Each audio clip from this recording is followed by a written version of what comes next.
मित्रांनो, लग्नाची बेडी या मालिकेच्या आजच्या भागामध्ये आपण पाहणार आहोत की राघव सिंधूला म्हणतो, तू हे काय केलंस? काकूंना का हो म्हणालीस? तर सिंधू विचारते, राघव सर, मग मी काय करणार होते? काकू किती प्रेमाने बोलत होत्या, मला त्यांना नाही दुखवावंसं वाटलं. राघव म्हणतो, खरं सांगू का, काकूंनी तुझा सून म्हणून स्वीकार केला याचा मलाही खूप आनंद झाला. परंतु ही झाली भावनिक गोष्ट. आता जरा प्रॅक्टिकली विचार करूयात. एवढं मोठं घर आहे, एवढं सगळं मॅनेज करायला तुला जमणार आहे का? त्यात अजून तुझं शिक्षण चालू आहे, करिअर बाकी आहे आणि तुझं डॉक्टर होणं माझ्यासाठी सगळ्यात इम्पॉर्टंट आहे. आणि म्हणूनच सांगत आहे, आत्ता सध्याला तुझी प्रायोरिटी तुझ्या आप्पांचं स्वप्न पूर्ण करावं हीच असायला हवी. त्यावर सिंधू मनाशीच म्हणते, राघव सर, तुम्ही माझा किती विचार करता हो. माझं तुमच्यावर खूप प्रेम आहे, पण मी ते तुम्हाला कसं सांगू? तर इकडे राघवसुद्धा मनाशीच म्हणत असतो, सिंधू, माझंही तुझ्यावर खूप प्रेम आहे, परंतु मी जर तुला पुन्हा प्रपोज केलं तर तू माझं प्रपोजल ॲक्सेप्ट करशील का? त्यानंतर दुसऱ्या दिवशी सकाळी सर्वजण नाश्ता करत असतात. आपल्या घरी पुन्हा आल्यामुळे सर्वजण खूपच खुश असतात. ऋतुराज म्हणतो, मी या घराशिवाय माझं आयुष्य इमॅजिनच करू शकत नाही. गेले काही दिवस आपल्यावर दुःखाचा डोंगर कोसळला होता. त्यावर सिंधू म्हणते, खरं आहे तुमचं, परंतु आज मला आईबाबांची खूप आठवण येत आहे. काकू, आईबाबा आल्यानंतर आपण एक मस्त पार्टी करूयात का? तेव्हा राणी मध्येच म्हणते, सिंधू, तुझं काय ग सारखं सारखं पार्टी? तुला माहिती आहे ना, रत्न पारखींच्या घरी पार्टी होत नसते म्हणून. तेव्हा सिंधू मुद्दामच म्हणते, काकू तुम्ही सांगा ना, आपण पार्टी करूयात का? त्यावर रुक्मिणी काकू लगेच होकार देते. तर इकडे राणीचा खूप जळफळाट होत असतो. तर सिंधू म्हणते, आपल्याला आपलं घर परत मिळालं या आनंदामध्ये आपण मस्त पार्टी करूया. त्यावर सर्वजण होकार देतात. त्यानंतर रत्नाकर व राजश्री घरी आलेले असतात. रुक्मिणी काकू त्यांना घडलेला सर्व काही प्रकार सांगते. तर रत्नाकर म्हणतो, अजय व रीना असं काहीतरी वागतील असं वाटलंच नव्हतं. तर राजश्री म्हणते, वहिनी, आपण त्यांच्यासाठी सगळं किती मनापासून केलं होतं ना, आणि त्यांनीच आपल्याला फसवलं. तर रत्नाकर म्हणतो, घरात एवढं सगळं घडत असताना एकालाही मला फोन करून कळवावंसं वाटलं नाही का? आणि वहिनी, तुम्ही एवढा मोठा निर्णय घेताना तुम्हाला एकदाही मला विचारावंसं वाटलं नाही? त्यावर रुक्मिणी म्हणते, चुकलं माझं. खरं तर मला असं वाटलंच नव्हतं की रीना व तिचा नवरा आम्हाला अशा प्रकारे फसवतील ते. माझं चुकलं, मला माफ करा. तर राजश्री म्हणते, वहिनी, तुम्ही स्वतःला दोष देऊ नका, यात तुमची काही एक चुकी नाही. हल्ली ना माणसांमध्येच माणुसकी राहिली नाही, आपलेच लोक आपल्याला फसवतात.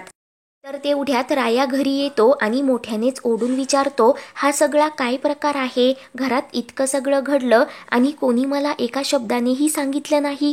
तेव्हा काकू आणि राघव रायाला अगोदर शांत करण्याचा प्रयत्न करत असतात. रुक्मिणी काकू म्हणते, राया, मी तुला सगळं काही सांगते. राया रागानेच म्हणतो, मला काही एक ऐकून घ्यायचं नाही. मला पेपरमधून सगळं कळलंच आहे. तुम्हाला कोणालाही एक फोन करून मला कळवावंसं वाटलं नाही का? जी गोष्ट मला घरच्यांकडून कळायला हवी होती ती मला या न्यूजपेपरमधून कळली, याचंच मला खूप वाईट वाटतं. म्हणजे तुम्ही कोणीही मला या घरातलं मानत नाही का? आणि माझ्याच घरात मला अशी वागणूक मिळेल असं कधीही वाटलं नव्हतं. मी थोड्या दिवसांसाठी बाहेर काय गेलो, तुम्ही सर्वजण मला विसरलात का? सर्वांचं जाऊ दे, परंतु इथे माझी बायकोच मला काही सांगत नाही. तेव्हा राया मधूला विचारतो, काय ग, तुला एकदाही फोन करून तुझ्या नवऱ्याला, या घरच्या मुलाला काय प्रॉब्लेम आहे हे फोन करून सांगावंसं वाटलं नाही का? त्यावर मधू सांगते, घरातील सर्वजण खूप टेन्शनमध्ये होते ना, त्यामुळे सांगायचंच राहून गेलं. राया चिडूनच म्हणतो, खरं तर माझंच चुकतं. मी जरा जास्तच अपेक्षा ठेवतो, ज्या ठेवायला नको आहेत. परंतु दरवेळेला तुम्ही मला हेच पटवून देता की मी या घरासाठी योग्य नाही, मी तर आश्रमातच ठीक आहे. असं म्हणत राया लगेच तेथून जाण्यासाठी निघतो. तर राघव रायाला अडवत शांत करण्याचा प्रयत्न करत असतो. तर सिंधू म्हणते, राया भाऊजी, आम्हाला मान्य आहे की आम्ही तुम्हाला आणि आईबाबांना फोन करून कळवायलाच हवं होतं, परंतु परिस्थितीच अशी होती की आम्हाला काही सुचलंच नाही. तेव्हा खरं तर ही सगळी चूक माझीच आहे. असं म्हणत रुक्मिणी काकू घडलेला सर्व काही प्रसंग रायाला सांगू लागते की माझ्याकडून अशी चूक होईल असं मला स्वप्नातही वाटलं नव्हतं. मला माझीच लाज वाटत होती आणि म्हणूनच कदाचित मी कुणाला काही सांगू शकले नाही. पण खरं सांगू का, यामध्ये राघव आणि सिंधूने खूप मदत केली. त्यांनी त्यांच्या जीवाचीही पर्वा केली नाही. आज त्या दोघांमुळेच आपल्याला आपलं घर परत मिळालं आहे. आणि ते ऐकून रत्नाकर राजश्री खूपच खुश होतात. तर ऋषभ म्हणतो, खरंच या दोघांनी आमच्यासाठी खूप काही केलं. खरं तर राघवदादा आणि सिंधू वहिनीचे उपकार मी आणि रेश्मा कधीही विसरू शकणार नाही. तेव्हा राया लगेच माफी मागत म्हणतो की मगाशी मी जरा रागामध्ये होतो म्हणून खूप काही बोलून गेलो. परंतु सिंधू, राया, मला तुमचा खूप अभिमान वाटतो. तर रुक्मिणी काकू म्हणते, आपण सर्वजण एकत्र जमलोच आहोत, तर मला एक महत्त्वाची अनाउन्समेंट करायची आहे. तुम्ही सर्वजण अगोदर फ्रेश व्हा, जेवण करा आणि त्यानंतर मी माझी अनाउन्समेंट करणार आहे. तेव्हा सर्वजण लगेच फ्रेश होण्यासाठी जातात. त्यानंतर इकडे सिंधू कपाटावर तिचं पुस्तक ठेवण्याचा प्रयत्न करत असते, परंतु तिचा हात मात्र तिथपर्यंत पोचत नसतो. त्याच वेळेला राघव तिथे येतो आणि सिंधूची मदत करत असतो. तेव्हा दोघेही एकमेकांकडे खूप प्रेमाने पाहत असतात. तर सिंधू म्हणते, राघव सर, उद्या माझा रिझल्ट आहे ना, मला खूप टेन्शन आलं आहे. राघव म्हणतो, सिंधू, तू तर कॉलेजमध्ये टॉप करणारी मुलगी आहेस आणि मग तुला रिझल्टचं टेन्शन कशाला यायला हवं. परंतु सिंधू मात्र खूप टेन्शन घेत असते. तर राघव सिंधूला समजावतो, तू पेपर चांगले लिहिले आहेस ना, मग रिझल्ट पण चांगलाच राहणार. आणि जरी तू पेपर चांगले लिहिले नसशील तरी त्याचा विचार करून आता काही फायदा आहे का. तर आता सिंधूला देखील राघवचं म्हणणं पटतं. तर राघव म्हणतो, मला खात्री आहे तुला चांगलेच मार्क्स मिळणार. या वेळेला सुद्धा तू कॉलेजमध्ये टॉप करणार आणि तुझ्या आप्पांना तुझा अभिमान वाटणार. ते ऐकून सिंधू खूपच खुश होते. आणि त्यानंतर सर्वजण पुन्हा एकत्र जमलेले असतात.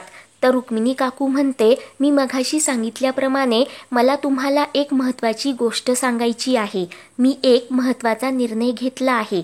तेव्हा सर्वजण आतुरतेने काकू काय सांगताय याची वाट पाहत असतात. तर रुक्मिणी काकू सांगते, आता मला कळून चुकलंय की मी थकले आहे. या घराची जबाबदारी मला पेलवणार नाही आणि म्हणूनच मी या आपल्या घराची जबाबदारी माझ्या एका सुनेवर सोपवण्याचं ठरवलं आहे. अशी सून की सगळ्या दृष्ट्या ती माझ्या घराचा विचार करू शकते, घरातील सर्वांना एकत्र बांधून ठेवू शकते आणि रत्नपारखींचा पैसा ती सांभाळू शकते. तेव्हा ऋतुजा आणि मधूला वाटत असतं की रुक्मिणी काकू आपलंच नाव घेणार. तर सिंधू रुक्मिणी काकूला म्हणते, काकू तुम्ही असं का बोलताय. तुम्ही अगदी ठणठणीत आहात आणि आपल्या या घराला तुम्ही चांगल्या प्रकारे सांभाळू शकता. परंतु रुक्मिणी काकू म्हणते, माझा निर्णय झाला आहे आणि हा निर्णय मी बदलणार नाही. तर इकडे मधू खुश होत मनाशीच म्हणते, मला माहिती आहे मामी ही सगळी जबाबदारी माझ्यावरच टाकणार, कारण सिंधू डॉक्टर होणार, मग बाहेर जाणार आणि ऋतुजावर ही जबाबदारी टाकणं म्हणजे मूर्खपणाच आहे. मग राहिलं कोण, तर मी. तर रुक्मिणी काकू म्हणते, मी आपल्या या घराची जबाबदारी सिंधूवर सोपवत आहे. आणि ते ऐकून बाकी सर्वांना मोठा धक्काच बसतो. तर रत्नाकर सिंधूचं अभिनंदन करत म्हणतो, वहिनी, तुझा हा निर्णय मला खूप आवडला. तर मधू मनाशीच म्हणते, मामी असं कसं करू शकतात. अगोदरच सिंधूने राघवला माझ्यापासून हिरावून घेतलं आणि आता मामींची जागा सुद्धा घेणार का. तर मधू लगेच रुक्मिणी काकूंना विचारते की तुम्ही पुन्हा एकदा नीट विचार करा, सिंधूला हे सगळं झेपणार आहे का. तिचं तर अजून कॉलेज चालू आहे, तिला डॉक्टर व्हायचं आहे. त्यावर रुक्मिणी काकू म्हणतात की मी निर्णय घेतला म्हटल्यावर काहीतरी विचार करूनच घेतला असेल ना. आणि मधू, राया या घरातील मोठा आहे म्हणून ही जबाबदारी तुला मिळायला हवी असं तुला वाटतंय का. परंतु खरं सांगू का, तुम्हा दोघांचं नातं अजून तितकं घट्ट झालेलं नाही. तुम्ही तुमच्या नात्याकडे अगोदर लक्ष द्या. आणि म्हणूनच मी या घराची जबाबदारी तुझ्यावर न टाकता सिंधूवर सोपवत आहे. तर मित्रांनो, पुढील भागांच्या अपडेटसाठी आपल्या चॅनलला सबस्क्राईब करा.